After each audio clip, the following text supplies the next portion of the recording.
بسم الله الرحمن الرحيم.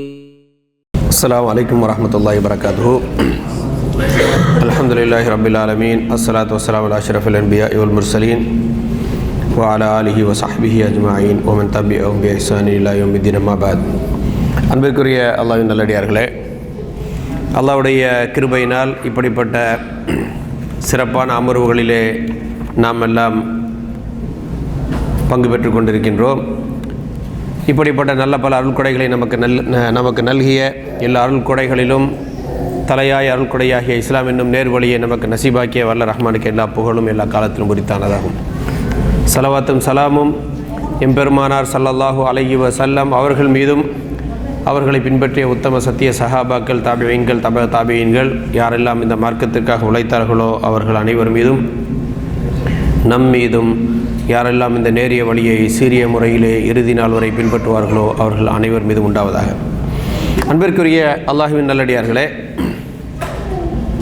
சென்ற முறை நான் உரை நிகழ்த்துகின்ற பொழுது நம்ம ஒரு தலைப்பை பற்றி பேசணும். அது எத்தனை பேருக்கு ஞாபகம் இருக்குன்னு தெரியல, மறந்துருப்பீங்க. அந்த தலைப்பு என்னவென்று சொன்னால், நபிகள் நாயகம் ஸல்லல்லாஹு அலைஹி வஸல்லம் அவர்களுடைய வாழ்க்கை, இந்த இஸ்லாமிய மார்க்கம் உண்மை என்பதற்கு ஒரு பெரிய ஆதாரமாக இருக்கிறது அப்படின்ற தலைப்பை நம்ம பேசணும். நபிகளார் ஸல்லல்லாஹு அலைஹி வஸல்லமுடைய வாழ்க்கை, அதனுடைய பல்வேறு கோணங்கள் இந்த இஸ்லாமிய மார்க்கம் உண்மை என்பதற்கு ஒரு பெரிய ஆதாரமாக இருக்கின்றது என்ற அடிப்படையில் ஒரு தலைப்பை நம்ம எடுத்தோம். அந்த தலைப்பினுடைய ஒரு சிறு பகுதியை நம்ம முதல் உரையில் பார்த்தோம்.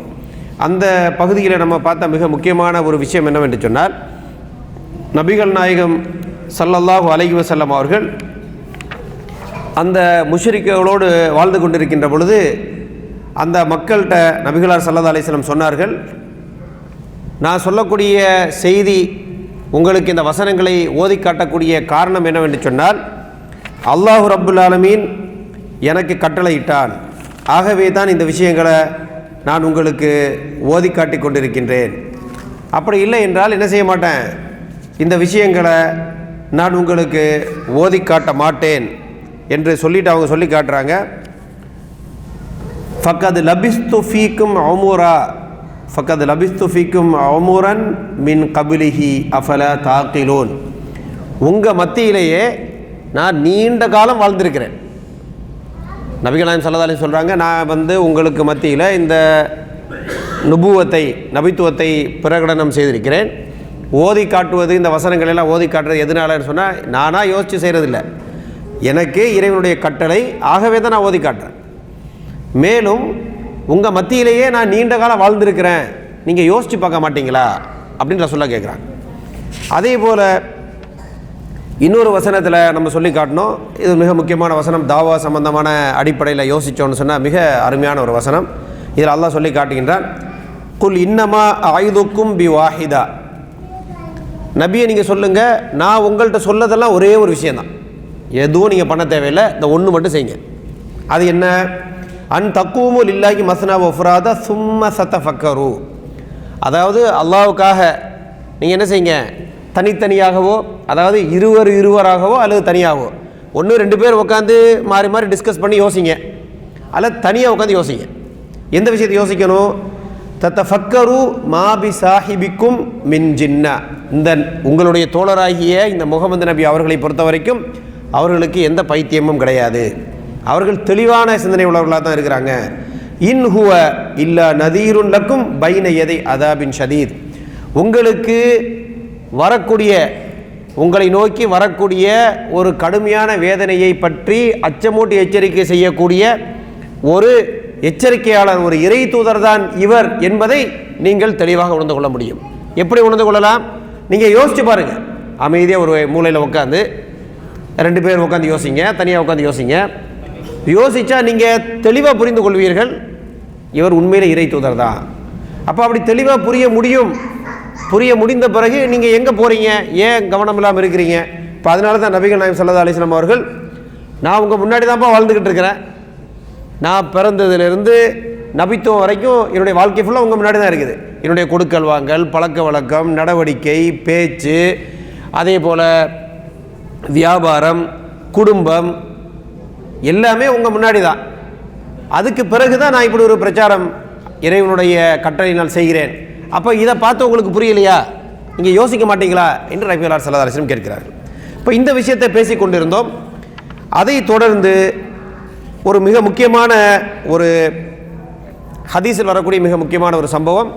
இந்த சம்பவம் எப்படி மிக துல்லியமாக நபிகள் நாயகம் ஸல்லல்லாஹு அலைஹி வஸல்லம் அவர்களுடைய வாழ்க்கையை ஒருவர் அவரோடு வாழ்ந்த ஒரு சமுதாயம் தெளிவாக ஆராய்ச்சி செய்து பார்த்தால், தெளிவாக பரிசுத்தமான மனதோடு காழ்ப்புணர்ச்சி இல்லாமல் அதை பார்த்தான்னு சொன்னால் ரொம்ப ஈஸியாக இவர் இறை தூதர் என்பதை புரிந்து கொள்ள முடியும் என்பதை விளங்கக்கூடிய ஒரு வரலாற்று சிறப்பு மிக்க ஒரு உரையாடல். அதை தான் நம்ம இன்னைக்கு பார்க்க போகிறோம்.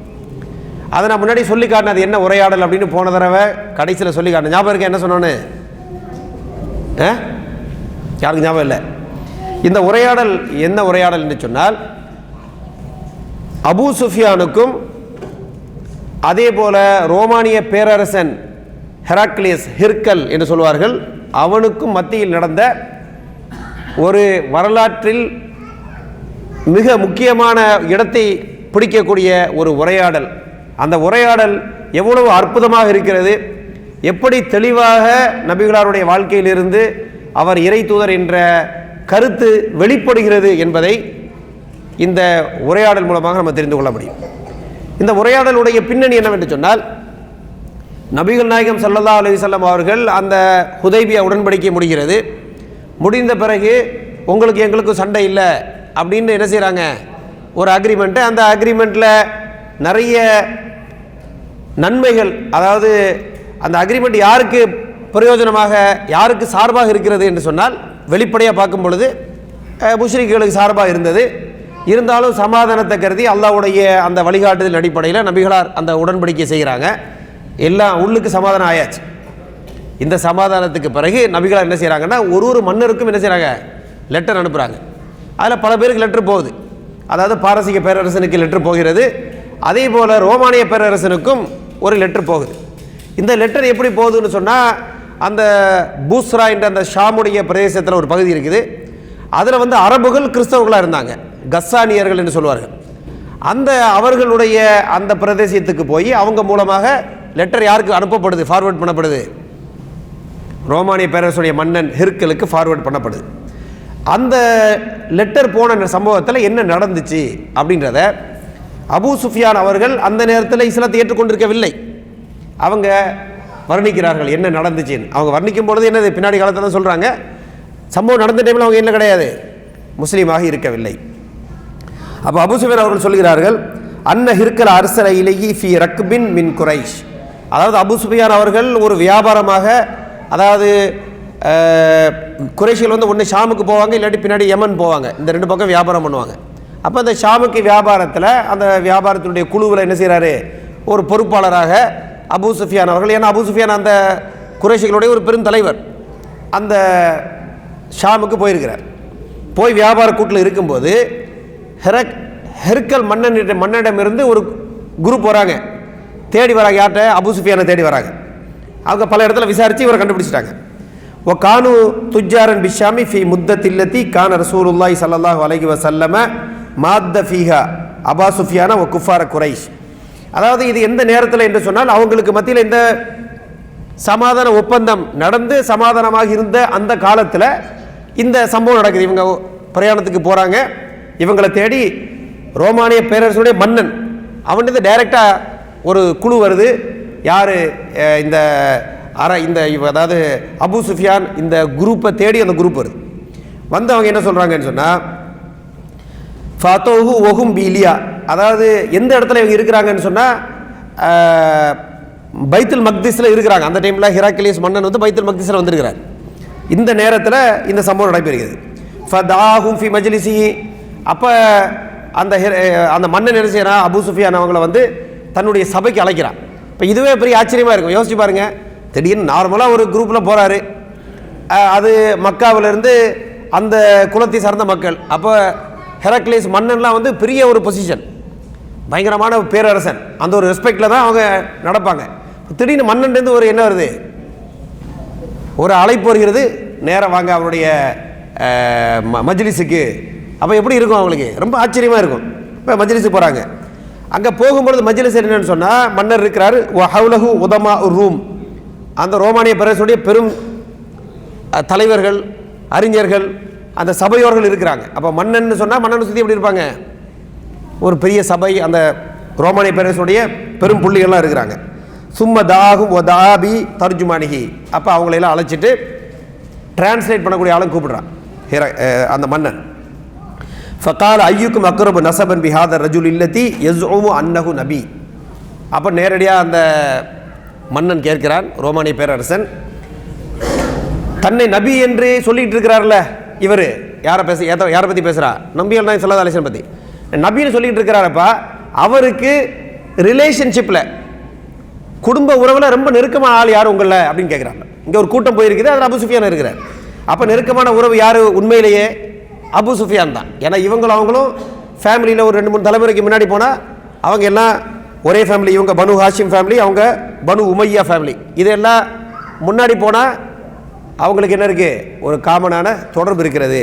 அப்போ அந்த அடிப்படையில் அபு சுஃபியான் சொல்கிறாரு, ஃபகுல்து ஆனால் அக்ரபுகும் நசபா, நான் தான் நபிகளா ஸல்லல்லாஹு அலைஹி வஸல்லமுக்கு சொந்தத்தில் மிக நெருக்கமானவன் அப்படின்னு சொன்னாங்க. அதுக்கு பிறகு அந்த மன்னன், இப்போ பாருங்க, அந்த ரோமானிய பேரரசன் என்ன செய்கிறான், என்ன மாதிரி கேள்வி கேட்குறான், அதுக்கு கேள்வி கேட்பதற்காக என்ன ஏற்பாடு, இதெல்லாம் நீங்கள் யோசிங்கன்னு சொன்னால், இப்போ ரோமானிய பேரரசனும் மிகப்பெரிய ஒரு புத்திஜீவி தான், ஒரு பெரிய அறிஞராக, அந்த ஒரு பேரரசனுடைய அந்த ஃபுல் கெப்பாசிட்டியோடு உள்ள ஒரு மனிதர் தான் ஒரு அந்த அந்த அதாவது மாமன்னனாக அந்த ரோமானிய பேரரசில் இருக்கிறார். சும்மா யாரோ ஒரு ஆள் கிடையாது. இப்போ அவனுடைய அந்த ஹிக்மாவை பாருங்கள், எப்படி ஒரு விஷயத்தை அணுகிறான் அப்படின்னு. அப்போ இந்த ரோமானிய பேரரசன் அவங்க சபையோட்ட சொல்கிறாங்க, அதுநூகு மின்னி, அவங்கள என் பக்கத்தில் கூட்டுவான், ஃப்ரெண்டில் கூட்டு வந்தாச்சு. கர்ரிபு அஸ்ஸஹபஹு ஃபஜ்அலூஹும் இன்த ظஹரிஹி. முதல்ல அபு சுஃபியானை எனக்கு பக்கத்தில் நிறுத்து. அபு சுஃபியானை ஒட்டி பின்னாடி, முன்னாடி இல்லை, கூட வந்த மற்றவங்களெல்லாம் பின்னாடி நிறுத்து. அப்போ பின்னாடி உள்ள யார் பார்க்க முடியாது? அபு சுஃபியான் பார்க்க முடியாது. ஆனால் எல்லாரும் யார் பார்க்க முடியும்? ரோமானிய பேரரசன் ஃப்ரெண்ட்லேருந்து பார்த்தா இங்கே ஃப்ரெண்டில் ஒரு ஆள் உட்காந்துருக்காரு, பின்னாடி ஒரு குரூப் உட்காந்துருக்கு. சும்ம காலரி தர்ஜுமானிஹி, அவருடைய டிரான்ஸ்லேட்டர் அவர் சொல்கிறாரு, குல்லஹு மின்னி சாயிலுன் ஹாதா அன் ஹாதர் ரஜுலி ஃபைன் கதபனி ஃபகதிபூஹு. அவர் என்ன சொல்கிறாருன்னு சொன்னால், இந்த மக்கள்கிட்ட இவர்கிட்ட சொல்லுங்கள், நான் இவரை பற்றி கொஞ்சம் கேள்வி கேட்பேன். கேட்கும்போது யார் பதில் சொல்லணும்? அபு சுஃபியான் பதில் சொல்லணும். அபு சுஃபியான் பதில் சொல்லும்போது பதிலில் எதையாவது ஒரு பொய்யை சொல்லியிருந்தா பின்னாடி உள்ளவங்க அப்படி கை காட்டினா போதும், சார் ஏமா பொய் சொல்கிறாரு, இது மட்டும் நீங்கள் செய்ய, பின்னாடி நீங்கள் சொல்ல தேவையில்லை, வாயை திறந்து சொல்ல தேவையில்லை, பின்னாடி என்ன செய்யணும் அப்படின்னு சொன்னால் போதும், இவன் பொய் சொல்லான்னு தெரிஞ்சிடும். அப்படின்னு பின்னாடி ஆளை விட்டுருக்கு. அப்போ அபு சுஃபியானுக்கு தெரியாதவங்க சொல்லுவாங்களா இல்லையா? கரெக்ட் தானே? அப்போ அபு சுஃபியான் என்ன செய்ய முடியாது? ரிஸ்க் எடுக்க முடியாது. என்றாலும் அபு சுஃபியான் என்ன சொல்கிறாப்புல, ஃபவல்லாஹி லௌலல் ஹயாஉ மின் ஐ யஸிரு அலைய கதிபன் லகதப்து அன்ஹு. அதாவது அபு சுஃபியானுக்கு பிரச்சனை என்னன்னு சொன்னால், இதுலேயும் அபு சுஃபியான் பொய் சொன்னால் ரோமானிய பேரரசிட்ட மாட்டிக்கிடுவான், அதான பாயிண்ட் முக்கியமாக. ஆனால் அதை விட அபு சுஃபியான் என்ன சொல்கிறாருன்னு சொன்னால், என்னுடைய சமுதாயம் நான் ஒரு பொய்யன் அப்படின்னு என்னைய கேவலப்படுத்த மாட்டாங்கன்னு ஒரு வெக்கம் இல்லைன்னு சொன்னா பாருங்க. அபு சுஃபியானுடைய குவாலிட்டி பாருங்க. என்னை பொய்யன்னு சொல்லி என் சமுதாயம் என்னைய அந்த ஊரில் போன பிறகு அபு சுஃபியான் பயங்கரமான பார்ட்டிப்பா, சான்ஸ் கிடைச்சா போட்டு அடிச்சு விட்டுருவாப்ல என்று என் சமுதாய மக்கள் என்னைய பொய்யன்னு சொல்லிடுவாங்க அப்படின்னு ஒரு வெக்கம் இருந்ததுனால தான் நான் என்ன செஞ்சேன், பொய் சொல்லலைன்னு. இதில் கூட அவர் என்ன சொல்லலை, ரோமானிய பேரரசன் என்னை தண்டிச்சிருவான்னு பயந்தேன்னு சொல்லலை. அப்போ எனக்கு அவருக்கு ஒரு கண்ணியம் இருக்குது, ஒரு ரெஸ்பெக்ட் இருக்குது சமுதாயத்தில். அப்போ என்னை பொய்யனை மக்கள் சொல்லிடக்கூடாது அப்படிங்கிற ஒரு வெக்க உணர்வு இருக்குது. அதனால தான் நீங்கள் நபிகளார் ஸல்லல்லாஹு அலைஹி வஸல்லம் ஹதீஸ் அந்த வாசகம் என்னன்னு சொன்னால், ஃபைலம் தஸ்தகி ஃபஸ்னா மஷத் அப்படின்னு ஒரு ஹதீஸ் ஒன்று இருக்குது. இன்றைக்கி பார்த்தீங்கன்னு சொன்னால் இந்த பொலிட்டீஷியன், அதாவது இந்த அரசியல்வாதிகள் என்ன வேணால் செய்வாங்க. காரணம் என்ன, இந்த அபு சுஃபியான் காஃபிராக இருந்தால் கூட அவர்கிட்ட ஒரு உணர்வு ஒன்று இருந்துச்சு. என்ன உணர்வு இது? இந்த வெக்க உணர்வுன்னு சொல்லுவாங்களே, இப்படி ஒரு சின்ன உணர்வு கூட இப்போ யார்ட்டும் இல்லை. அப்படி இல்லைன்னா என்ன வேணா செய்வாங்க. இப்போ அபு சுஃபியானை எது தடுக்குது? தன்னை தன் மக்கள் கேவலமாக நினைச்சிருவாங்கன்ற அந்த வெக்க உணர்வு அபு சுஃபியானை தடுக்குது என்று சொல்லி காட்டப்படுகிறது. அப்படி இல்லாமல் போய் சொன்னால் ரோமானிய மன்னர் செய்ய மாட்டேங்கிறார், அது தனி பிரச்சனை. அப்போ இந்த மாதிரி ஒரு செட்டிங் பாருங்க. ரோமானிய பேரரசனும் அந்த அமைப்பு எப்படி அமைச்சிருக்கிறான்னு பாருங்க. முன்னாடி அபு சுஃபியான், பின்னாடி செட்டப்பு. அப்போ முடிஞ்ச அளவுக்கு இதில் என்ன முக்கியமான பாயிண்ட்னு சொன்னால், வந்த எல்லாருமே நபி ஸல்லல்லாஹு அலைஹி வஸல்லம் அவர்களுக்கு எதிரியான பார்ட்டிங்க தான். அந்த அரபு கூட்டமாக வந்திருக்கிறவங்க யாருமே முஸ்லீம்கள் இல்லை அதில். அப்போ எல்லாருமே என்ன செய்வாங்க, ரசூலுல்லாஹ்வுக்கு எதிராக சொன்னால் அவங்களுக்கு சந்தோஷம் தான். ஆனால் இப்படி முன்னுக்கு பின்னுக்கு அரேஞ்ச் பண்ணதில் யாருக்கு என்ன உறுதி இல்லைன்னு சொன்னால், இவர் என்ன சொல்லுவார், யார் எதை மாட்டி கொடுப்பாங்க அப்படின்னு தெரியாததுனால எல்லா எதிரிகளையும் வச்சுக்கிட்டு உண்மையை எப்படி கறக்கிறான் பாருங்க. அந்த ரோமானிய பேரரசனும் எல்லாமே எதிரிகளாக இருந்தால் கூட உண்மையை எடுப்பதற்கு எப்படி ஒரு செட்டிங் பண்ணி அந்த உரையாடலை நடத்துகிறான் அப்படிங்கிறத நீங்கள் பாருங்க. இப்படி முடித்த பிறகு அப்புறம் கேள்விகள் தொடங்குகிறது. முதல் கேள்வி, கால கைஃப நசபுஹு ஃபீக்கும், அவருடைய அந்த குடும்ப பாரம்பரியம், எந்த குடும்பத்தை சார்ந்தவர், உங்கள்கிட்ட அவருடைய குடும்ப அந்தஸ்து என்ன அப்படின்னு கேட்குறாங்க. ஹுவ ஃபீனா து நசப், மானாகு து நசபின் ரஃபீகின், நல்ல உயர்ந்த அந்தஸ்தினுடைய குடும்பத்தை சார்ந்தவர் இந்த முகமது ஸல்லல்லாஹு அலைஹி வஸல்லம் அவர்கள். அதுக்கு பிறகு அடுத்த கேள்வி, ஃபஹல் கால ஹாதல் கௌல மின்கும் அஹதுன் கத் கப்லஹு, இதுக்கு முன்னாடி யாராவது அது வரைக்கும் நபிகளார் ஸல்லல்லாஹு அலைஹி வஸல்லம் அவர்கள் தான் நபி என்று பிரகடனம் செய்வதற்கு முன்பு வரைக்கும் யாராவது உங்களுடைய மொத்த சமுதாயத்திலேயே நபின்னு பிரகடனம் பண்ணியிருக்காங்களா? இல்லை. குல்துலா, இல்லை, அப்படி யாருமே சொல்லலை. அப்படி சொல்லியிருந்தா என்ன என்ன வாய்ப்பு இருக்குது, அதை பேசுவார் அவர். இந்த ஹெராக்லிஸ் மன்னன் இந்த ஒரு கேள்விக்கும் பின்னாடி என்ன செய்வார், விளக்கம் தருவார். ஏன் இந்த கேள்வி கேட்டேன், அதுலேருந்து நம்ம என்ன புரிந்து கொள்ள முடியும், இந்த ஹெராக்லிஸ் மன்னன் என்ன புரிந்து கொள்ள முடியும் என்று சொல்கிறாரோ, இதை ஒரு முஷ்ரிக்கும் மக்காவில் உள்ள குறைஷிகளும் அமைதியாக உட்காந்து யோசித்து அவங்க அனைவரும் புரிந்து கொள்ள முடியும். அப்போ புரிந்து கொள்ள முடிஞ்ச விஷயத்தை தான் எப்படி அனலைஸ் பண்ணணும், எப்படி ஒரு விஷயத்தை விளங்கணும் என்பதை அழகான முறையில் அந்த மன்னன் விளக்குவதை பார்க்கிறோம். இப்போ கேள்வி, முதல் கேள்வி என்ன, என்ன குடும்பம், நல்ல குடும்பம். அடுத்து, இதுக்கு முன்னாடி யாராவது இந்த பிரகடனம் செஞ்சிருக்கிறாங்களா? இல்லை, பிரகடனம் செய்யவில்லை. என்ன என்ன பிரகடனம், நபி அப்படின்னு சொல்லியிருக்காங்களா? இல்லை. ஃபஹல் கான மின் ஆபாஹி மின் மலிக், இவருடைய மூதாதையர்களில் யாராவது மன்னர்கள் இருந்தாங்களா? அப்போ குல்துலா, இல்லை, மன்னர்கள் யாரும் இருக்கவில்லை. அதுக்கப்புறம் கேட்கப்படுகிறது, ஃபஷ்ராஃபுன்னாஸ் யத்தபியூனஹு அம் துஆஃபாஉஹும், நபி ஸல்லல்லாஹு அலைஹி வஸல்லம் அவர்களை சமுதாயத்தில் உள்ள அந்த உயர் மட்டத்தில் உள்ள கண்ணியவாளர், கண்ணியத்துக்குரிய அந்த மக்கள், அஷ்ராஃபுகள், அந்த சமுதாயத்துடைய மேன்மட்ட மக்கள் அவரை பின்பற்றுறாங்களா, இல்லை அடிமட்ட மக்கள் அதிகமாக பின்பற்றுறாங்களா? அப்போ ஃபகுல்து பல் துஆஃபாஉஹும், அவரை பின்பற்றுவது யார், பலகீனர்கள், அடித்தட்டில் உள்ளவங்க தான் அதிகமான மக்கள் அவரை பின்பற்றக்கூடியவர்களாக இருக்கிறார்கள். அடுத்து ரோமானிய பேரரசன் கேட்கிறார், யஸீதூன் அம் யன்குசூன், அவர்கள் அதிகரித்து கொண்டிருக்கிறார்களா அல்லது குறைந்து கொண்டே போகிறார்களா? பல் யஸீதூன், அவர்கள் அதிகரித்து கொண்டே போகிறார்கள். அதுக்கு பிறகு கேட்கிறார், ஃபஹல் யர்தத்து அஹதும் மின்ஹும் சக்தத்தன் லிதீனிஹி பாதான் யதுகுல ஃபீஹி, இந்த மார்க்கத்தில் நுழைந்த பிறகு யாராவது ஒருவர் அந்த தீனில் இருந்து வெளியேறிக்கிறாங்க, முர்த்ததாயிருக்கிறாங்களா, அந்த தீன் பிடிக்கல, இது என்னப்பா மார்க்கம், நானும் என்னமோ நினச்சி வந்தேன், என்னமோ இருக்குது, இப்படி யாராவது வெளியே போயிருக்காங்களான்னு? குல்துலா, போகவில்லை, யாரும் வெளியே போகல, உள்ளே வந்த எல்லாம் அப்படியே அங்கே தான் இருக்கிறாங்க, வெளியே யாரும் போகல. அதுக்கு பிறகு அவர் அந்த ரோமானிய பேரரசன் கேட்கிறார், ஃபஹல் குந்தும் தத்தஹிமுனஹு பில் கதிபி கபில அன் யக்கூல மா கால், இப்படி சொல்வதற்கு முன்னாடி அவரை எப்பொழுதாவது நீங்கள் நீ பொய் சொல்லி இருக்கிறாய் என்று குற்றம் சாட்டி இருக்கிறீர்களா? இதில் நான் வார்த்தை பாருங்க, பொய் சொல்லி இருக்கிறாரான்னு கூட கேட்கல பாருங்க, இந்த கேள்வியும் பாருங்க. இந்த விஷயத்தை சொல்வதற்கு முன்னாடி அவர் எப்போது பொய் சொல்லி இருக்கிறாரா? இது இல்லை கேள்வி. இதுக்கு முன்னாடி இவர் பொய் சொல்லி இருக்கிறார் என்று குற்றம் சாட்டி இருக்கிறீர்களா நீங்க? அவன் சொன்னா குற்றம் கூட சாட்டினது கிடையாது பாருங்க. இப்போ ரசூலுல்லாஹ் பொய் சொன்னாங்கன்னு யாரும் குற்றம் சாட்ட கூட இல்லை. ஏன்னா குற்றம் சாட்டுனா பொய் சொன்னான்னு அர்த்தம் இல்லை. இன்னைக்கு பார்த்தீங்கன்னா எல்லாருக்கு முன்னாடி குற்றம் சாட்டிக்கிட்டு இருக்கிறான், இவன் பொய்யன் அவன் பொய்யன்னு. அப்போ குற்றம் சாட்டப்பட்டால் ஒருவன் பொய்யன் என்று அடையாளம் இல்லை, பொய் நிரூபிக்கப்பட்டால் தான் பொய்யன், கரெக்ட் தானே? இப்போ ரசூலுல்லாஹ்வுடைய உண்மைத்தன்மை எவ்வளவு டாப் குவாலிட்டி அப்படின்னு சொன்னால், ரசூலுல்லாஹ்வை பொய்யன்னு குற்றம் சாட்டுறதுக்கு கூட யாருக்கும் தோணலை, அவரை பொய்யன்னு சொல்லதுக்கு யாருக்குமே குற்றம் சாட்ட கூட தோணலை, ஏன்னா அது ஃபிட் இல்லை. அப்போ அவ்வளோ டாப் லெவலில் நபிகளார் ஸல்லல்லாஹு அலைஹி வஸல்லம் அவர்கள் உண்மையாளராக இருந்திருக்கிறாங்க. அப்போ கேள்வியும் மன்னன் எப்படி கேட்குறா, நல்ல அருமையான வாசகம், குற்றம் சாட்டி இருக்கிறீங்களா? இல்லை, குற்றம் சாட்டவில்லை. குல்துலா, குற்றம் சாட்டவில்லை. கால ஃபஹல் யக்திரு அவர் வந்து ஏமாத்திருக்கிறாரா? அதாவது ஏதாவது உடன்படிக்கை செஞ்சால் அதை முறிக்கிறது, ஏதாவது அமானியத்தை மீறுறது, இப்படி ஏமாத்தல் வேலை செஞ்சுருக்கிறாரா? அப்போ குல்துலா இல்லை.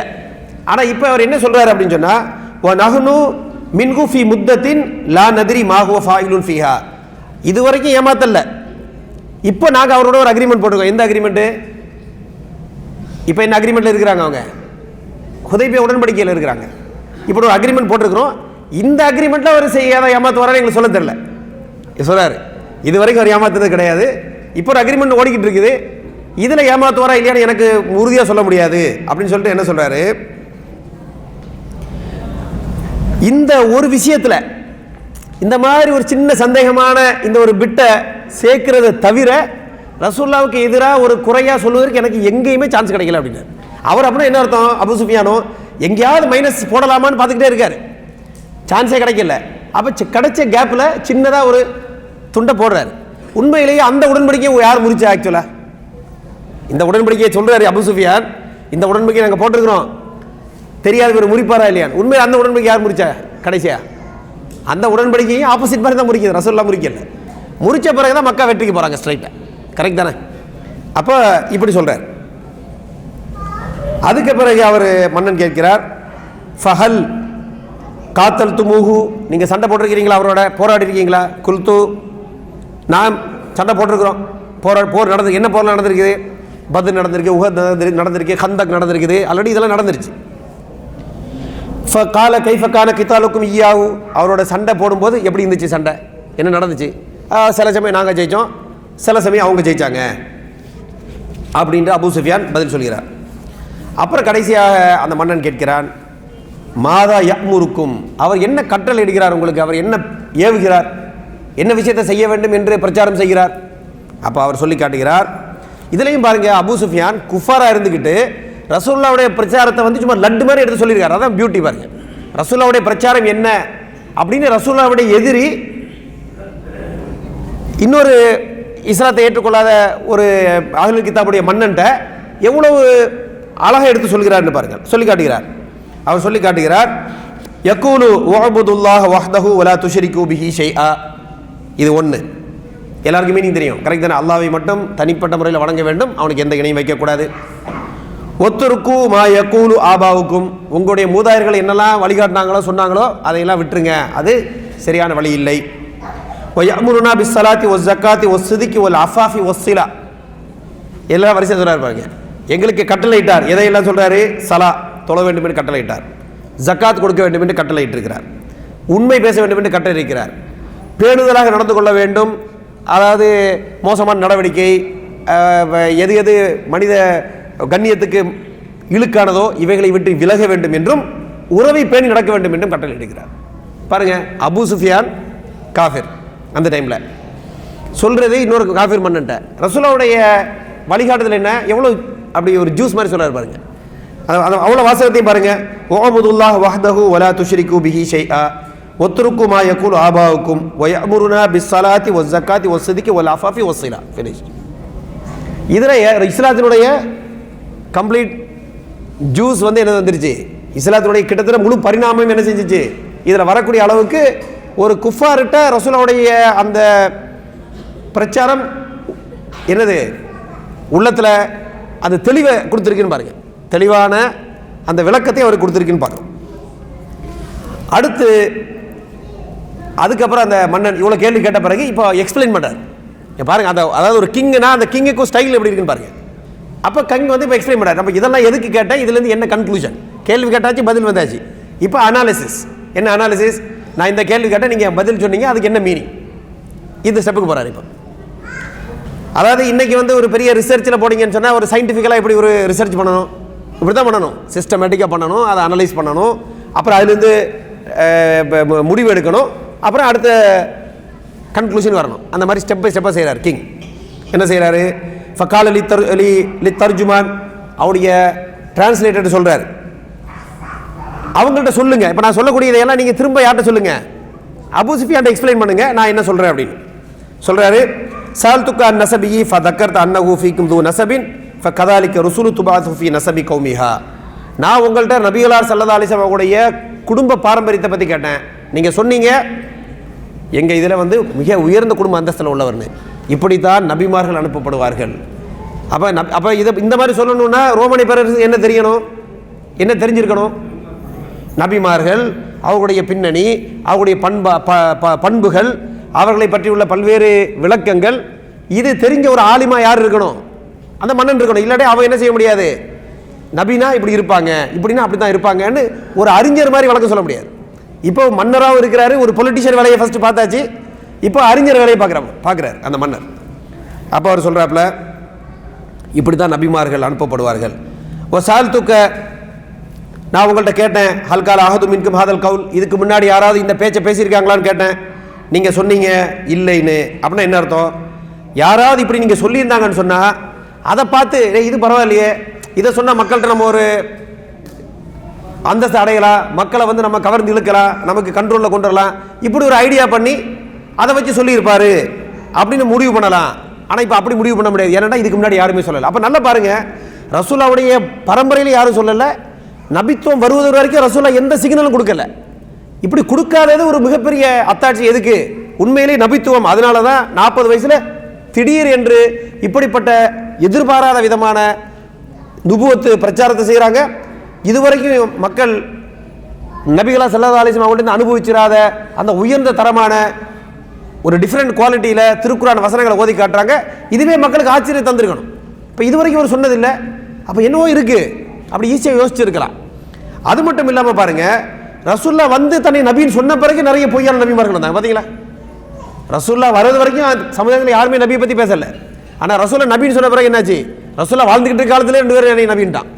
ரசூல்லாவுடைய காலத்துக்கு பிறகு நிறைய பேர் நபின்னு சொன்னாங்க. யாரெல்லாம்? முசைலமா பின் கத்தாப், அதே மாதிரி அல் முக்தார் அல் சகஃபி, அஸ்வத் அல் அன்சீன் ஒன்று, இப்படி பல பேர். அப்போ ரசூல்லாவுக்கு பிறகு காப்பி அடித்தா நிறைய பேர் பண்ணாங்க. அப்போ ரசூல்லா என்ன செய்யலை? யாரை பார்த்து காப்பி அடிக்கலை. அப்போ இதை ஒரு பாயிண்ட்டாக எடுத்து சொல்கிறார். யார் சொல்கிறது? அந்த ரோமானிய பேரரசன் ஒரு முக்கியமான ஒரு பாயிண்ட்டாக எடுத்து சொல்லுகிறாப்புல. அடுத்து சால் துக்க ஹல்கார் மின் ஆபாஹி மலிக், யாராவது கிங் இருந்தாங்களா இவங்களுடைய பரம்பரையிலன்னு கேட்டேன். அப்படின்னா என்ன அர்த்தம்? அப்போ அந்த தன்னுடைய மூதாதையர்களுடைய அந்த அரசை திரும்ப நிர்மாணிப்பதற்காக அவர் என்ன செய்யலாம்? இந்த மாதிரி ஒரு பிரச்சாரத்தை பண்ணி மக்களை தன் வசப்படுத்தி தனக்கு தலைவராகி அந்த ஆட்சியை நிறுவுவதற்கு முயற்சி செஞ்சுருக்கலாம். ஆனால் அப்படி இல்லைன்னு நீங்கள் சொல்லிட்டீங்க. ஆகவே அந்த பாயிண்ட்டும், அதாவது ஒரு தனக்கென்று ஒரு அரசாட்சி அமைக்க வேண்டும் என்ற நோக்கத்துக்கு செஞ்சாருன்னு என்ன செய்ய முடியாது, சொல்ல முடியாது. ஸோ சால்துக்கு ஹல்குந்தும் தத்தஹி முனகு பில் கதிபி கபில அன் யக்கூல மாக்கால் ஃபதக்கர்த அன்லா, இந்த மாதிரி பொய் சொல்லியிருக்கிறார் என்று நீங்கள் அவரை குற்றம் சாட்டியிருக்கிறீர்களா அப்படின்னு நான் கேட்டேன். நீங்கள் இல்லைன்னு சொன்னீங்க. இதுக்கு ஒரு ஆன்சர் பண்ணார் பாருங்க, பியூட்டிஃபுல்லான ஆன்சர். இது உண்மையில் அருமையான ஒரு ஆன்சர். அதுக்கு அந்த மன்னர் சொல்றாரு, ஃபக்கத் ஆரிஃப் அன்னஹு லம் யகுன் லி யதல் கதிப அலன்னாசி வ யக்திப அலல்லாஹ். அதாவது ஒரு மனிதன் மக்கள் விஷயத்தில் பொய் பேசுவதை விட்டுருவார்னு சொன்னால், உலகளாவிய விஷயத்தில் கொடுக்கல் வாங்கல்ல, மக்கள் சம்பந்தப்பட்ட விஷயத்தில் தனக்கு ஃபாயிதா, மக்களுக்கு ஃபாயிதா, தன்னுடைய நடைமுறை வாழ்க்கையில் தனக்கு தேவை என்பதற்காக பொய் பேச வேண்டும் அப்படிங்கிற விஷயத்தை நடைமுறைப்படுத்தாமல் சாதாரண தன்னுடைய வாழ்க்கையில் பொய் பேசுவதை ஒருவர் முழுமையாக விடக்கூடிய ஒருவராக இருந்தால் அவர் எப்படி இறைவன் விஷயத்தில் பொய் பேச முடியும்? எப்படின்னு ஆர்கியூமெண்ட் வைக்கிறேன்.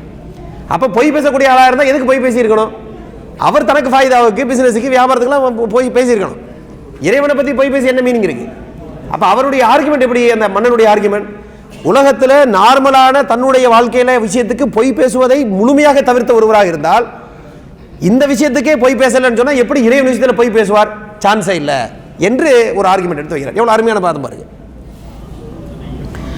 அப்படி சொல்லிட்டு அடுத்து சொல்றாரு, வசால்துக்க அஷ்ராஃபுன்னாசி இத்தபியூஹு அம் துஆஃபாஹும், கண்ணியமான மக்கள் பின்பற்றுகிறார்களா? கண்ணியம் என்று சொன்னால் உயர்தட்டு மக்கள் பின்பற்றுகிறார்களா அல்லது அடித்தட்டு மக்கள் பின்பற்றுகிறார்களா?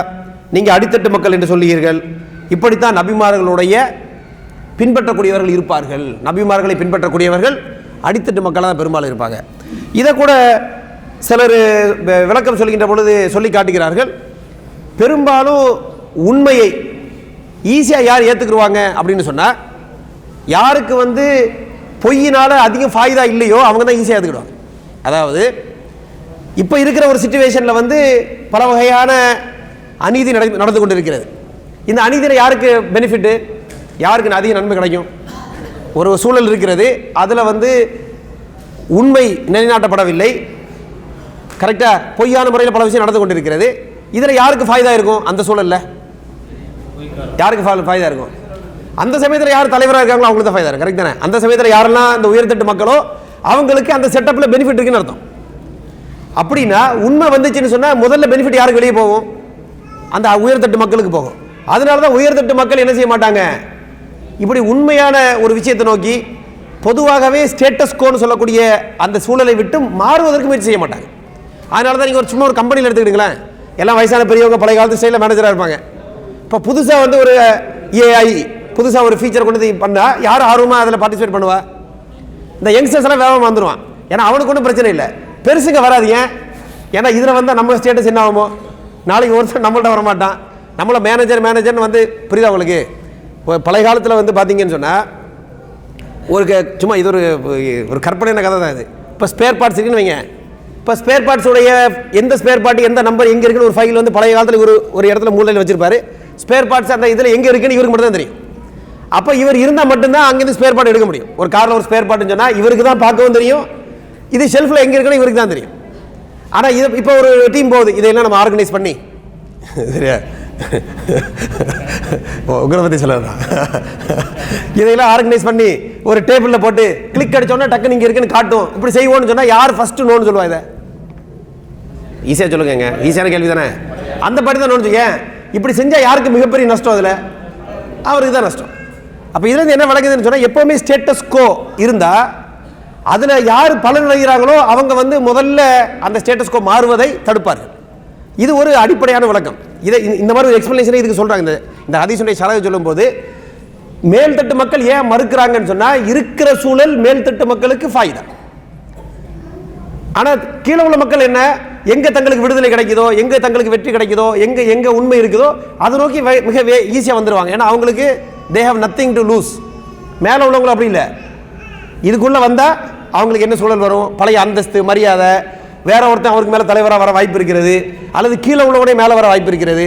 இதெல்லாம் அவங்களை என்ன செய்யாது, அவ்வளோ ஈஸியாக உண்மை ஏற்றுக்கிற கூடிய வாய்ப்பு தராது. அப்போ மேல்தட்டில் இருக்கிறது ஒரு வகையில் என்ன தான், ஒரு பெனிஃபிட் இல்லை, ஒரு வகையான மைனஸ் பாயிண்ட் தான். இப்போ அல்லாஹ் தான் எல்லாரையும் அந்த இடத்துலேருந்து காப்பாற்ற வேண்டும். அப்போ இந்த வகையில் நபிமார்களை பின்பற்றக்கூடிய மக்கள் அடித்தட்டு மக்களாகத்தான் இருப்பார்கள். அடுத்து பாருங்க, அவர்கள் அதிகரிக்கிறார்களா குறைகிறார்களா என்று கேட்டேன். நீங்கள் சொன்னீங்க அவங்க வந்து என்ன செய்கிறாங்க, அதிகரித்து கொண்டிருக்கிறார்கள். அதுக்கு ஒரு விளக்கம் சொல்கிறாரு திரும்பி அந்த கிங். கதாலிக் அம்ருல் ஈமான் ஹத்தா எத்திம்ம, முழுமை அடையக்கூடிய வரைக்கும் ஈமானுடைய விஷயம் அப்படி தான் இருக்கும், கூட்டிக்கிட்டே தான் போகும் அப்படின்னு அவர் எக்ஸ்பிளைன் பண்ணுறாரு. சொல்லிட்டு அடுத்து இன்னொரு பியூட்டிஃபுல்லாக ஒரு எக்ஸ்பிளைன் சொல்கிறாரு. யாராவது தீனை விட்டு வெளியே போனாங்களா, நீங்கள் இல்லைன்னு சொன்னீங்க, திரும்ப அதுக்கு ஒரு எக்ஸ்பிளேஷன் சொல்கிறாரு. கதாலிக்கல் ஈமானு ஹீன துகாலித்து பிஷாசத்துகுல் குலூப. இதுக்கு விளக்கம் பொறுத்தவங்க சொல்கிறாங்க, அதாவது ஈமான் அப்படித்தான். ஏனென்று சொன்னால் ஈமானுடைய சுவை ஒருவனுடைய உள்ளத்தில் நுழைந்து அந்த டேஸ்ட் அவன் பார்த்துட்டா அதை விட்டு வெளியே போக மாட்டான் அப்படின்னு. இதான் அதுக்கு இதுக்கு வார்த்தைக்கு மீன். ஈமானுடைய டேஸ்ட் ஒருத்தன் உள்ளத்தில் போய் டேஸ்ட்டை சுவைச்சிட்டா வெளியே போக முடியாது அவனுக்கு. இதுதான் ஈமானுக்கு டெஃபினிஷன். யார் சொல்கிறா இதெல்லாம்? ஈமான் பற்றி விளக்க யார் சொல்லிக்கிட்டு இருக்கா? கிங்கு. அதாவது ஒரு அந்த குஃபார் கிங்கு இந்த குஃபார் தலைவர்கிட்ட எக்ஸ்பிளைன் பண்ணுறாரு. எப்படி எக்ஸ்பிளனேஷன் பாருங்கள், எவ்வளோ அருமையாக அந்த கேள்விக்கு சொல்ல பதில், அதை வச்சு அதுக்கு பின்னணியில் உள்ள அனாலிசிஸ் பியூட்டிஃபுல்லாக அந்த விஷயத்தை எக்ஸ்பிளைன் பண்ணுறார். அதுக்கப்புறம் சொல்லி காட்டுகிறார், நீங்கள் வந்து அவர் ஏமாத்துவாரான்னு கேட்டேன், நீங்கள் மாட்டீங்கன்னு சொன்னீங்க, கரெக்டாக? அப்போ கதாலிக்க ருசுல், இப்படி தான் நபிமார்கள் இருப்பாங்க. அவங்க என்ன செய்ய மாட்டாங்க, ஒரு காலத்திலையும் வாக்குறுதியையோ கொடுத்த உடன்படிக்கையோ மீற மாட்டார்கள், அதை ஏமாற்ற மாட்டார்கள். கடைசியில் அவர் என்ன கட்டளை இடுகிறார் என்று நான் உங்கள்கிட்ட கேட்டேன். நீங்கள் சொன்னீங்க என்கிட்ட, அதாவது இந்த மாதிரி இறைவனை வணங்க வேண்டும், இணை வைக்கக்கூடாது, அதே மாதிரி தொழுகை, உண்மை, அஃபாஃப், பேணுதல், இப்படிப்பட்ட விஷயங்களை நாம் பின்பற்ற வேண்டும் என்று நீங்கள் கூறினீர்கள் அப்படின்னு சொல்லி காட்டார்.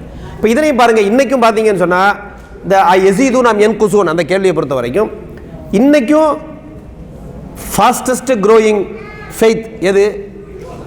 இஸ்லாமாக தான் இருக்குது. பியூர் ரிசர்ச்லேருந்து ஒரு 3-4 வருஷத்துக்கு முன்னாடி ஒரு இது பப்ளிஷ் பண்ணாங்க.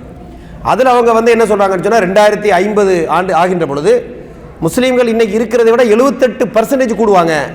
ஆனால் கிறிஸ்தவர்களோ அல்லது ஹிந்துக்களோ வந்து 34% தான் கூடுவாங்க. இது வந்து நம்பரில். உண்மையிலேயே ரியல் ஃபெய்த்தில் பார்த்தீங்கன்னு சொன்னால் பல பேர் தங்களை கிறிஸ்தவர்கள் என்று சொல்லக்கூடிய மலை நாட்டை சார்ந்த மக்கள் உண்மையிலே அவங்க என்ன கிடையாது, எந்த ஃபெய்த்தும் கிடையாது. யாரை கம்பேர் பண்ணும்பொழுது முஸ்லீம்கள்னு சொல்லக்கூடிய மக்கள் ஜும்மாவுக்கோ அல்லது பெருநாளைக்கோ போகிறவங்க எத்தனை பேர்னு பார்த்தீங்கன்னு சொன்னால் ஒரு நியாயமான பர்சன்டேஜ் இருக்கும். அதுக்கும் போகாத சில பேர் இருப்பாங்க. ஆனால் கிறிஸ்தவர்கள்னு சொல்லி கிறிஸ்தவத்துக்கு சம்பந்தமான எந்த வேலையும் வாழ்க்கையிலே செஞ்சிருக்காத மக்கள் பார்த்தீங்கன்னா நிறைய பேர் இருக்கிறாங்க. அதனால தான் பல இடங்களில் பார்த்தீங்கன்னா பல கிறிஸ்தவ ஆலயங்கள் வந்து என்னவா மாறுது, கேளிக்கை கூத்தா மாறுது, மஸ்ஜிதாக மாறுது, இப்படியெல்லாம் மாறுது. ஆனால் எங்கேயாவது வந்து இப்போ உள்ள சூழலை ஏதாவது வரலாற்று ரீதியாக ஒரு சூழல் நடந்திருக்கலாம். பொதுவாக பார்த்தீங்கன்னா பள்ளிவாசல், நம்ம பள்ளிவாசலுடைய சூழல் பாருங்கள், எங்கேயாவது ஒரு இடத்துல சின்னதாக ஒரு ஓலை குடிசை போட்டு பள்ளிவாசல் போடுவாங்க. அப்புறம் கடைசியாக ஒரு 4 வருஷம் கழிச்சுன்னா பழையபடி எல்லாரும் ரசீது தூக்கிட்டு வந்துடுவாங்க. எதுக்கு சார், அந்த பள்ளிவாசல் பக்கத்தில் உள்ள இடத்த விலைக்கு வாங்கணும். சரி வாங்கியாச்சு. இன்னும் கொஞ்ச நாள் படித்தா பழையபடி ஒரு ரிக்வஸ்ட் வரும், என்னது மேல் தட்டு கட்டணும். இன்னும் கொஞ்ச நாள் கழிச்சு இன்னொரு ரிக்வஸ்ட் வரும், எதுக்கு இப்படி எக்ஸ்பெண்ட் ஆகிட்டே தான் போகுது. எங்கேயாவது பார்த்தீங்கன்னா பள்ளிவாசல் கட்டணும், அதுக்கு ரொம்ப அதிகமாக இருக்க இடம், அதனால ஒரு போர்ஷனை வெட்டி நாங்கள் ஷாப்பிங் மால் ஆகிட்டோம். அப்படி எங்கேயா பார்த்துருக்கீங்களா? இல்லை. அப்போ கூட்டிக்கிட்டே போகுது. அது அன்னைக்கும் கூட்டிகிட்டு தான் போச்சு. அல்ஹம்துலில்லாஹ் இன்றைக்கி எப்படி தான் இருக்குது, அது கூடிக்கொண்டே தான் போகிறது அப்படிங்கிற அந்த விஷயத்தை நம்ம பார்க்குறோம். அதுக்கப்புறம் இந்த மன்னன் சொல்கிறார், இவ்வளவு சொல்லிட்டு இப்போ அனாலிசிஸ் முடிஞ்சுதா? நான் கேட்ட கேள்விக்கு இந்த பதில் சொன்னீங்க, இதிலிருந்து நீங்கள் என்ன விளங்கியிருக்கலாம், இப்படி விளங்க முடியும். அப்போ இந்த மன்னனுடைய அனாலிசிஸில் நம்ம என்ன புரியலாம் என்று சொன்னால், உண்மையிலேயே அந்த மன்னன் நபிகள் ஸல்லல்லாஹு அலைஹி வஸல்லம் அவர்களோடு வாழ்ந்து அவர்களுடைய வாழ்க்கை பின்னணியை உணர்ந்து இந்த முடிவுக்கு வரல. ஆனால் நபிகளாரோடு வாழ்ந்து இந்த வாழ்க்கை பின்னணியை முழுமையாக விளங்கிய அந்த மக்கள்கிட்ட கரெக்டான முறையில் கேள்வியை கேட்டு இவங்க என்ன விளங்கி இருக்கணுமோ அதை அவன் விளங்கிட்டான். நான் சொன்னது புரிஞ்சு அவங்களுக்கு திரும்ப நான் சொல்லி காட்டுறேன்.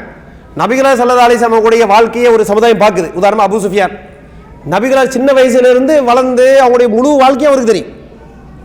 அதனால தான் ஏன் வந்து நபிகளாருடைய குடும்பத்துக்கு நெருக்கமானவர்களை கூப்பிட்டு அந்த மன்னன் கேள்வி கேட்குறான். ஏன்னு சொன்னால் யார் குடும்பத்துக்கு நெருக்கமானவனோ அவனுக்கு தான் என்ன தெரியும். இப்போ ஒரு ஆளை நம்ம பார்க்குறோம், மாஷா அல்லாஹ் சூப்பர் பயான் எல்லாம் நல்லா தான் இருக்குது. யார்கிட்ட போய் கேட்டால் அதை பற்றி எதாவது சொல்லுவாங்க, ஊர்க்காரன்ட்ட போய் கேட்டு வைங்க, சார் அவர் நம்ம சொந்தக்காரன் சார், அதை விடுங்க சார், அந்த பேச்சை விடுங்க. ஏன்னா அவர் தான் பல வண்டவளமெல்லாம் தெரிஞ்சு வச்சிருப்பார். அப்போ நெருக்கமான குடும்பத்தில் தான் இன் டீட்டெயில் தெரிஞ்சு வச்சிருப்பான். அப்போ அந்த மன்னன் அந்த நெருக்கமான குடும்பக்காரன்ட்ட கேட்குறா, நபிகளோட முழு வாழ்க்கையினுடைய அந்த ஜூஸ் அப்படி எடுத்துறான். எடுத்துட்டு அதன் மூலமாக என்ன முடிவுக்கு வர முடியும் அப்படிங்கிறத விளக்கம் சொல்வதை பார்க்கிறோம். இப்போ அல்லாஹ் ரப்பல் ஆலமீன் திருக்குர்ஆனில் கேட்குறான்ல, நான் உங்கள் முன்னாடி தான் வாழ்ந்தேனா, அப்போ நீங்கள் யோசிச்சு பார்க்க மாட்டீங்களா? அப்போ என்ன யோசிச்சு பார்த்துருக்கலாம்? இந்த மன்னன் கேட்ட கேள்வி, இதனுடைய பதில் எல்லாத்தையுமே யார் யோசிச்சு பார்த்துருக்கலாம்? இப்படி கனெக்ட் பண்ணி பாருங்க. இந்த முஷ்ரிக்குகள் இது அவ்வளோதான் யோசிச்சு பார்த்துருக்கலாமே. யோசிச்சு பார்த்தா அவர்களுக்கு தெளிவாக புரிஞ்சிருக்குமே. புரிய முடியுமா முடியாதா? முடியும். ஏன் முடியும்? ஏன்னா அல்லாஹ் சொல்கிறான், அப்படி நீங்கள் யோசிச்சா இவர் இறைத்தூதர் அப்படின்னு முடிவுக்கு வருவீங்கன்னு சொல்கிறான். திருக்குறள் அதை சொல்லி காட்டுகின்றான். நீங்கள் யோசிச்சீங்கன்னு சொன்னால் இவர் இறைத்தூதர் என்ற முடிவுக்கு நீங்கள் வர முடியும் என்று சொல்லி காட்டுகிறார். எப்படி வர முடியும்? ஒரு சாம்பிள் தான் இந்த ஹெர்கல் மன்னன் சொல்லி காட்டுகிறார். எப்படி வர முடியும்? இப்படி யோசிச்சு பார்ப்பா, இது இது இது இது அப்படின்னா நிச்சயமாக இறைத்தூதர் தான் என்று நீங்கள் ஈஸியாக முடிவு பண்ணியிருக்கலாமே அப்படின்ற விஷயத்தை சொல்லாமல் யார் சொல்கிறா? இந்த ரோமானிய பேரரசன் சொல்லி காட்டுகிறான் என்பதை பார்க்கிறோம். இந்த வசனத்துக்கும் இந்த சம்பவத்துக்கும் இப்படி ஒரு கனெக்ஷன் நம்ம போட்டு பார்த்தோம்னு சொன்னால் அந்த வசனத்தை எப்படி விளங்கணுங்கிறதுக்கு இது என்னது, ஒரு எக்ஸ்பிளனேஷன் அப்படிங்கிற மாதிரி இந்த உரையாடல் இருக்குது அப்படிங்கிறத பார்க்குறோம். இது அவ்வளோ சொல்லிட்டு இந்த மன்னன் அடுத்து சொல்கிறான் பாருங்கள். ஃபைன்கானமான் தக்கூல் ஹக்கன் ஃபஸயம்லிகு மௌதியா கதமைய ஹாத்தைன். இது ஒரு டேஞ்சரான வார்த்தை. இதை கேட்டோன்னு அபூ சுஃபியான் தலை சுற்றி இருக்கும். அவர் சொல்கிறாரு, நீங்கள் சொன்னது உண்மைன்னா அபூ சுஃபியான், நீங்கள் சொல்வது உண்மை என்றால் அந்த மனிதர் யார்? ரசூல் ஸல்லல்லாஹு அலைஹி வஸல்லம் அவர்கள் எனது 2 கால்களுக்கும் கீழ் இருக்கக்கூடிய இந்த பூமியை அவர் ஆட்சி செய்வார், அவருடைய ஆட்சி கீழே வரும். எந்த பூமியை பற்றி பேசுகிறார் அந்த நேரத்தில்? அது ரோமானிய பேரரசாக இருக்கலாம், சிரியாவோட சேர்ந்த பகுதியாக இருக்கலாம், அல்லது அந்த டைம் எந்த இடத்துல இந்த உரையாடல் நடக்குது? என்ன சொன்ன ஸ்டார்டிங்கில் பைத்துல் மக்திஸ் நடக்குது. அவர் ஜெருசலேமில் இருக்கிறார். யார்? ரோமானிய பேரரசன். இந்த பகுதி அவர் ஆட்சி கீழே வரும். கது குந்து ஆலம் அன்னஹு ஹாரிஜுன், இப்படி ஒரு நபி வருவார் எனக்கு தெரியும். ஆனால் லம்மக்கும் அதுன்னு அன்னஹு மின்கும், அந்த நபி உங்கள்கிட்ட வருவார் நான் நினைக்கல. இப்போ நம்ம அவங்க என்ன எதிர்பார்த்தாங்க? நபி வருவார் எதிர்பார்க்கத்தான் செஞ்சாங்க. நபி வருவார்னு தெரியும். அப்போ நபி வருவார் தெரியும் என்று சொல்வதிலிருந்து நம்ம என்ன வழங்குறோம்? ஏற்கனவே அவருக்கும் அவங்களுடைய அந்த வேதங்கள் மற்ற விஷயங்கள் இருந்தாலும் அவருக்கு நாலேஜ் இருக்குது. யாருக்கு? மன்னனுக்கு மார்க்க நாலேஜ் இருக்குது, பொலிட்டிக்கல் நாலேஜ் இருக்குது, ஹிக்மா இருக்குது, எல்லாம் இருக்குது. அப்போ அந்த அறிவு வச்சு சொல்கிறார், எனக்கு தெரியும், நாங்கள் எதிர்பார்த்தோம், ஆனால் உங்கள் சமுதாயத்தில் வருவாங்கன்னு தான் எனக்கு ஆச்சரியம் என்று சொல்லி காட்டுகிறேன். யகூதிகளையே மதீனால வந்து செட்டில் ஆனாங்க அப்படிங்கிறத வரலாறு நம்ம பார்த்தோம்னு சொன்னால், அவங்களுக்கும் இந்த பகுதியில் நபி வருவார் என்று அவர்களுக்கு ஒரு முன்னறிவிப்பு, அவர்களுக்கு ஒரு இது இருக்குது. அதனால தான் அவங்க வந்து அந்த காலத்தில் மதீனாவில் இருக்கக்கூடிய அரபுகளோட வாக்குவாதம் செய்வது என்ன சொல்லுவாங்க, இது உங்களுக்கு வச்சுக்கிறேன், இன்னும் கொஞ்ச நாள் வெயிட் பண்ணுங்க, எங்களுக்கு ஒரு நபி வருவார், வந்த பிறகு பாருங்கள் என்ன நடக்குது என்று பல தடவை என்ன செஞ்சிருக்கிறாங்க. அந்த அரபுகள், அந்த யகூதிகள், மதீனாவில் இருந்த யகூதிகள் அரபுகள்கிட்ட என்ன செய்திருக்கிறாங்க, ஆர்குமெண்ட் பண்ணியிருக்கிறாங்க. அல்லாஹ் குர்ஆனில் சொல்லி காட்டுகிறான், இப்படி நீங்கள் சொன்னீங்க, அப்படிப்பட்ட அந்த நபியே வரும்பொழுது நீங்கள் அவரை மறுத்துட்டீங்க அப்படின்னு. ஏன் மறுத்தாங்க? ஏன்னா நபி எங்ககிட்ட வரல அப்படின்னு. அப்போ இந்த இடத்துல அதை இன்ஷா அல்லாஹ் அஹ்லுல் கிதாப் சம்பந்தமான விஷயத்தில் அதை பார்ப்போம். அப்போ இந்த இடத்துல சொல்லி காட்டுகிறார், இப்படி வருவாங்க நம்ம எதிர்பார்க்கல, இது இப்படி ஒரு நபி வருவார் அப்படிங்கிறத நான் தெளிவாக தெரிஞ்சிருந்தேன்னு சொன்னால், அவருக்காக நான் சிரமப்பட்டு பிரயாணம் செய்து அவரை அடைந்து அதுக்கப்புறம் சொல்லி காட்டுகின்றார், ஒலவ் குன்து இந்தஹு லகஸல்து அன் கதமிஹி, அவர் பக்கத்தில் இருந்தேன்னு சொன்னால் அவருடைய கால்களை ரெஸ்பெக்டுக்காக நான் கழுவி விடுவேன் என்று ரோமானிய பேரரசன் சொல்கிறான். இப்படி சொன்னால் எப்படி இருந்திருக்கும் அபு சுஃபியான் அவருக்கு? அவருக்கு பயங்கர ஆச்சரியம். அம்மா என்னடானா ஏதோ நம்ம ஊரில் திடீர்னு ஒரு ஆள் வந்து நபித்துவன்னு சொல்கிறாரு, இதை சொல்கிறாரு, அப்புறம் இங்கேருந்து கிளம்பி நம்ம தான் துரத்தி விட்டு மதீனாவுக்கு போயிருக்கிறாரு, ஏதோ கொஞ்சம் டெவலப் ஆகிருக்காரு, கரெக்டு தான். இங்கே என்னடானா ரோமானிய பேரரசனே இப்படி பேசுகிறா என்று அவருக்கு பயங்கர ஆச்சரியம். இப்படி சொல்லிட்டு ரோமானிய பேரரசன் இப்போ நேரம் முடிஞ்சு தந்த லெட்டருடைய கண்டென்ட் மட்டும் குயிக்காக படிச்சிடறானா, அப்போ லெட்டரை கொண்டு வா அப்படின்னு சொல்கிறாரு. லெட்டர் வந்தோடனே படித்து காட்டப்படுகிறது. ஃபகரவு ஃபைதா ஃபீஹி பிஸ்மில்லாஹிர் ரஹ்மானிர் ரஹீம். ரசூலா எழுதுறாங்க லெட்டர், பிஸ்மில்லாஹிர் ரஹ்மானிர் ரஹீம் மின் முஹம்மதின் அப்துல்லாஹி வ ரசூலிஹி. ரசூலா தன்னை எப்படி அறிமுகப்படுத்துகிறாங்க பாருங்க, முஹம்மது, அப்துல்லா வ ரசூல், அல்லாஹ்வுடைய அடிமை, அதே போல் அதாவது இறை தூதராக இருக்கக்கூடிய முகமதுலேருந்து இலா ஹிர்கல் டு ஹெராக்லியஸ் மன்னன், அதீமிர் ரூம் ரோமானிய பேரரசன், இப்படி சொல்லி தான் அனுப்புகிறாங்க. அப்போ ஃபுல் ரெஸ்பெக்டோட தான் அந்த லெட்டர் என்ன செய்யப்படுது, அனுப்பப்படுகிறது. சொல்லி காட்டுகிறாங்க சலாமன் ஆலா மணி தபால் ஹுதா. இது வந்து ஒரு உஸ்லூப்னு சொல்லுவாங்க. அதாவது பொதுவாக பல மக்கள் இருப்பாங்கன்னு சொன்னால், மற்ற சமுதாய மக்களும் சேர்ந்து இருப்பாங்கன்னு சொன்னால், இந்த மாதிரிப்பட்ட ஒரு வளமையும் ஒரு உஸ்லூபாக பேணப்படுகிறது. ரசூலுடைய ஹதீஸ் இதில் பார்க்குறோம், நேர்வழியை பின்பற்றக்கூடிய மக்களுக்கு சலாம் உண்டாகட்டும் என்று. அம்மாபாத் ஃபைன்னி அதுவுக்க பி திஆயத்தில் இஸ்லாம், மன்னன்ட்ட வந்து சொல்கிறாங்க, உங்களை வந்து இஸ்லாத்தினுடைய இந்த அழைப்பை நோக்கி நான் உங்களை அழைக்கிறேன். முழு இஸ்லாத்தை பற்றி ஒரு 2 வேர்டில் முழு ஸ்டோரியை முடிச்சுறாங்க. ரசூலா எப்படி சொல்கிறாங்க பாருங்க, அஸ்லிம் தஸ்லம், முடிஞ்சுது. இதில் வந்து ஃபுல் ஸ்டோரி முடிஞ்சுது. நீ இஸ்லாத்தை ஏற்றுக்கோ, நீ முழுமையான பாதுகாப்பு பெற்று விடுவாய், ஃபினிஷ்ட். அஸ்லிம் ஒரே ரூட் வேர்டு, அஸ்லிம் தஸ்லம். தஸ்லம்னா ஃபுல் சேஃப்டி, அஸ்லிம்னா கட்டுப்பட்டு இஸ்லாத்துக்கு வந்து முஸ்லீமாக ஆகிடுது. இப்போ அஸ்லிம் தஸ்லம் 2 வேர்டு. அப்போ லெட்டர் எப்படி எழுதியிருக்காங்க ரசூலா பாருங்க, ரோமானிய பேரரசு லெட்டருக்கு பயங்கரமாக எக்ஸ்பிளைன் பண்ணி இப்படியாக சம்பவம் அப்படிலாம் ஒன்றும் இல்லை, ஷார்ட் அண்ட் ஸ்வீட். இதை விட ஷார்ட் அண்ட் ஸ்வீட் லெட்டர் எழுத முடியுமா பாருங்க, 1 வேர்டு தான், அஸ்லிம் தஸ்லம். எப்படி தஸ்லம்? இந்த உலகத்திலையும் தஸ்லம், உன்னுடைய ஆட்சி பாதுகாக்கப்படும், உன்னுடைய சூழல் பாதுகாக்கப்படும், எந்த பிரச்சனையும் உனக்கு கிடையாது, இப்படி ஒரு பாதுகாப்பு. மறுமையில் பாதுகாப்பு என்னது? நரகத்திலேருந்து பாதுகாப்பு. அதுக்கு என்ன செய்யணும்? அஸ்லிம், முடிஞ்சுது. அதுக்கப்புறம் சொல்லி காட்டுறாங்க, யுக்திக் அல்லாஹ் அஜ்ரக மர்ரத்தைன், நீ இஸ்லாத்துக்கு வந்தேன்னு சொன்னால் டபுள் ரிவார்டு உனக்கு. பெரும்பாலும் அஹ்லுல் கிதாப் வந்தாலே என்னது, டபுள் ரிவார்டு அவர்களுக்கு இருக்கிறது. அதுக்கப்புறம் அவங்க என்ன செய்கிறாங்க, அல்லாஹ் இது நீ ரிஜெக்ட் பண்ண, அதை மறுத்தால் உன்னை சுற்றி இருக்கக்கூடிய அந்த பொதுமக்களுடைய இஸ்லாத்தை ஏற்றுக்கொள்ளாத பாவமும் சேர்ந்து உனக்கு வரும். ஏன்னு சொன்னால் நீ தான் என்ன செய்கிற, அவங்க இஸ்லாத்துக்கு வரதுக்கு தடையாக இருக்கிற என்ற மாதிரி கருத்தை. அப்புறம் இந்த வசனத்தை சொல்லி காட்டுகிறார்கள், யா அஹ்லல் கிதாப் தஆலவ் இலா கலிமத்தி ஸவாயின் பைனனா வ பைனக்கும் அல்லா நஅபுத இல்லல்லாஹ் வலா நுஷ்ரிக பிஹி ஷைஆ வலா இத்தஹித பாதுனா பாதன் அர்பாப மின் துனில்லாஹ் ஃபைன் தவல்லவ் ஃபகூலு ஷஹது பி அன்னா முஸ்லிமூன். ஃபினிஷ்ட் லெட்டர், அவ்வளோதான். பாருங்க லெட்டர் எப்படி பாருங்க, இவ்வளோதான் மொத்த லெட்டர் கிங்குக்கு. இந்த லெட்டரில் அந்த ஃபுல் சபையை என்ன செஞ்சது, கம்ப்ளீட்டாக கலங்கி போய் விடுகிறது. மன்னருக்கு புரிஞ்சிருச்சு, யாருக்கு, இவர் நபிதா, இவரை வந்து நம்ம பின்பற்ற தகுதியான நபி என்பதை புரிந்து கொண்டார். அதை யாருக்கு எக்ஸ்பிளைன் பண்ணுறாரு, ஏன் இவர் நபின்னு உங்களுக்கு புரியலையாப்பான்னு ஒரு அஹ்லுல் கிதாப் காஃபிர் மன்னர் ஒரு முஷ்ரிக் காஃபிருக்கு எக்ஸ்பிளைன் பண்ணுறாரு, இவர் நபி தான், புரியலையாப்பா உங்களுக்கு. இதை கட்டண இவர் என்ன சொல்கிறாரு, அபூ சுஃபியான் வெளியே வந்து சொல்கிறாரு, இதோட நம்ம இதை முடிச்சுக்கிறோம். அதாவது லக்கத் அமீர் அம்ருபுனி அபி கப்ஷா, ரசூல்லா வந்து அவங்க வந்து இப்னு அபி கப்ஷா, அதான் ரசூல்லாவுடைய ஒரு இழிவுபடுத்துகிற மாதிரி ஒரு பாரம்பரியத்தில் அறியப்படாத ஒரு பேரை வச்சு இப்னு கப்ஷாவுடைய மகன் அப்படின்னு சொல்லுவாங்களாம். அது வந்து ரசூலுல்லாஹ் கேவலப்படுத்துறது. இவர் இப்போ இப்னு அபி கப்ஷா அப்படி ஒரு சும்மா ஏதோ ரோட்டில் போகிறவன்னு சொல்லணும்ல, அந்த மாதிரி வச்சுக்கிறீங்க ஒரு பேச்சுக்கு. அவர் என்ன சொல்கிறார், இப்படி நம்ம சொல்லிட்டு இருந்தால் அவருடைய சூழல் எப்படி ஆயிடுச்சுன்னு சொன்னால் பயங்கரமான பெரிய ஸ்டேட்டஸுக்கு வந்துருச்சு. இப்போ அவருடைய நிலைமை இன்னஹு எந்த அளவுக்கு ஆயிடுச்சுன்னு சொன்னால் யஹாஃபுஹு மலிக்கு பனி அஸ்ஃபர் அதாவது ரோமானிய மக்களுடைய கிங்கு வந்து நம்ம சும்மா கிண்டல் அடிச்சுட்டு இருந்தோமே ஒரு ஆளை, அவருடைய மேட்டில் பயப்படக்கூடிய அளவுக்கு ஆயிடுச்சு. இவ்வளோ பெரிய விஷயம் ஆயிடுச்சு, ரொம்ப ஆச்சரியமாக இருக்குது என்று அவர் திகைத்து போகிறார். அப்புறம் சொல்லி காட்டுகிறார், ஃபமாசில் து மூக்கினன் அன்னஹு சையதுஹரு ஹத்தா அதுஹல் அல்லாஹு அலைய அல் இஸ்லாம். அதாவது சும்மா இதை வந்து எக்ஸ்பிளைன் பண்ணும்போது சொல்கிறாங்க, சும்மா அக்பர் அபு சுஃபியான் அன்னஹு அஸ்பஹ அலா யக்கீனி மின் அன்ன நபி ஸல்லல்லாஹு அலைஹி வஸல்லம் சௌஃப யன்தஸிரு வ யன்தஷிரு தீனுஹு அப்படின்னு. அவங்க வந்து அந்த டைமில் இது பேசி முடித்த உடனே அபு சுஃபியானுக்கு உறுதியாயிடுது. இப்போ இதில் பாருங்க, கடைசியில் அபு சுஃபியான் ஈமான் வர்றதுக்கு எது காரணம்? இந்த டிஸ்கஷன் முடிஞ்சோன்னா அபு சுஃபியான் புரிஞ்சிட்டாரு இது உண்மையான நபி தான், எப்படினாலும் ரசூல்லா வந்து எல்லாத்தையும் வெற்றி கொள்ளுவாங்க, அவருடைய மார்க்கம் எல்லா இடத்துலையும் பரவும் என்று உறுதி உள்ள வந்துச்சு. எது வரைக்கும் இந்த உறுதியிலே இருந்தான்னு சொன்னால் ஹத்தா அதுஹல் அல்லாஹு ஃபில் இஸ்லாம், அல்லாஹ் அவரை வந்து இஸ்லாத்தில் நுழைக்கிற வரைக்கும் அல்லது இஸ்லாத்தை அவர் உள்ளத்தில் நுழைக்கிற வரைக்கும் இந்த உறுதி வந்துருச்சு. அப்போ இவருக்கு உறுதி எங்கே வந்துச்சு? இங்கே ஏது ரோமான வீரை போய் கிங்கிட்ட பேசின பிறகு தான் இவருக்கு என்ன இருக்குது, அப்போ மேட்ரு சீரியஸ் தான், உண்மையிலே இவர் நபி தானே முடிவு பண்ணார். அப்புறம் அல்லாஹ் அவருக்கு இஸ்லாத்தை கொடுத்தா என்ற விஷயத்தை பார்க்குறோம். ஆக இதிலிருந்து நம்ம என்ன விஷயம் என்று சொன்னால், நபிகளார் ஸல்லல்லாஹு அலைஹி வஸல்லம் அவருடைய வாழ்க்கை, அந்த காலத்தில் உள்ள முஷ்ரிக்குகள் அவங்க கண்ணு முன்னாடி வாழ்ந்த வாழ்க்கையை கொஞ்சம் அமைதியாக உட்காந்து அல்லாஹ் சொன்ன மாதிரி தனியாகவோ இருவராகவோ உட்காந்து தெளிவாக யோசித்திருந்தால் 100% 100% என்ன பண்ணியிருப்பாங்க, அவர் இறை தூதர் என்பதை முடிவு செய்திருப்பார்கள். எப்படி முடிவு செய்யக்கூடிய வாய்ப்பு இருக்கிறது என்பதை இந்த ஹெராக்லிஸ் மன்னன் சொல்லி காட்டுவதை பார்க்குறோம். அவருடைய பாரம்பரியத்தை பாருங்கள்.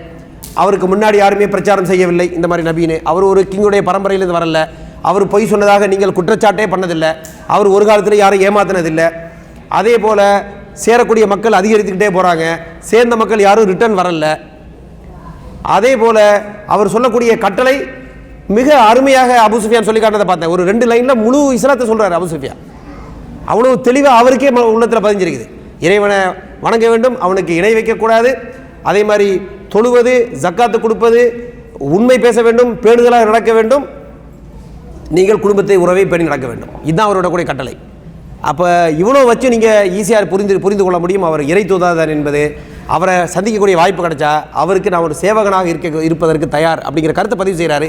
பின்னாடி எங்கே பிரச்சனையாவது, குழப்பம் வருது, கூச்சல் வருது, மக்கள்லாம் அது பண்ண உடனே சொல்லப்படுகிறது என்னன்னு சொன்னால், அந்த கிங் பிறகு சொன்னதாக நான் வந்து நீங்கள் உங்கள் தீனில் உறுதியாக இருக்கீங்களா பார்க்குறதுக்கு தான் அப்படி ஒரு பிட்டை போட்டு பார்த்தேன், நீங்கள் எல்லாம் சத்தம் போட்டதை விளங்கிக்கிட்டேன், சரி நீங்கள் எல்லாம் ஸ்ட்ராங்காக தான் இருக்கிறீங்க, ரைட்டு, நான் டெஸ்ட் பண்ணலைங்களா பாஸ் அப்படின்னு சொல்லி எஸ்கேப் ஆயிட்டாரு என்று சொல்லப்படுகிறது. ஏன்னா இல்லாட்டி கிங்குக்கு அவன் பதவி போயிடுமே.